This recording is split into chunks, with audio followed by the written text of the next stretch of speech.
Talaga, Marbs? Sa kaibigan ko pa talaga pinagpalit mo ko? Tristan? Alam mo, Tristan, matagal na tayong tapos. At ikaw, pare, tinuring kitang kaibigan. Tapos pagpapalit mo ako dito? Very well said, Charing. Pero kung inakala mo, Tristan, na walang tatalo dyan sa dalawang talent mo, pwes, humanda ka sa susunod na Star Dreamer dahil hindi lang isa o dalawa, kundi tatlo ang talent niya. A pleasant afternoon, everyone. My name is Mami Kanoy.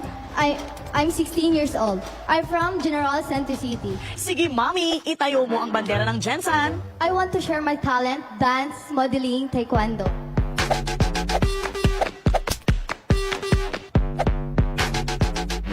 Thank you. O, di ba? 3-in-1 talent, saan ka pa?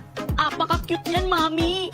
Eh kung labanan ng cuteness, eh mukhang mailaban din itong next aspiring housemate natin. Anong pinakagusto niyong bahagi ng katawan ninyo at bakit? Sa akin po yung mata ko po kasi sabi po nila cute daw po yung mata ko.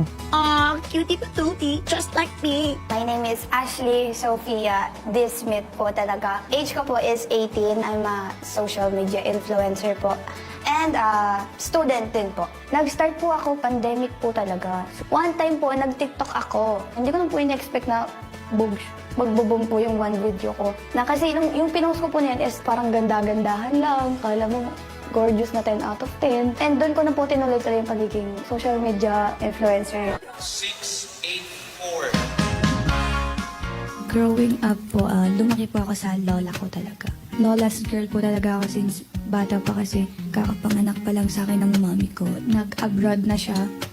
Kasi nung time na pinanganak ako ng mami, parang naghiwalay po daw yung mami at daddy ko that time. Nung time na nag-OFW si mami, doon sila nagkabalikan ulit ng daddy. Yung daddy ko po kasi, hindi po siya totally sa amin po din nakatira. Tatrabaho din po siya. Kaya hindi po kami talaga totally nabubuo. Never pa po namin siya nakasama like Christmas, New Year, or any special celebration ng ngayon naman po.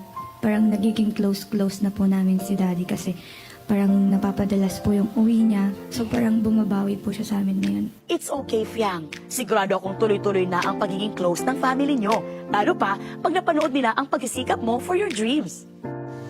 Sino nga kaya kina Fiang, Tristan at Mami ang magiging official housemate ni Kuya o bibigyan ng idol training ng Star Magic?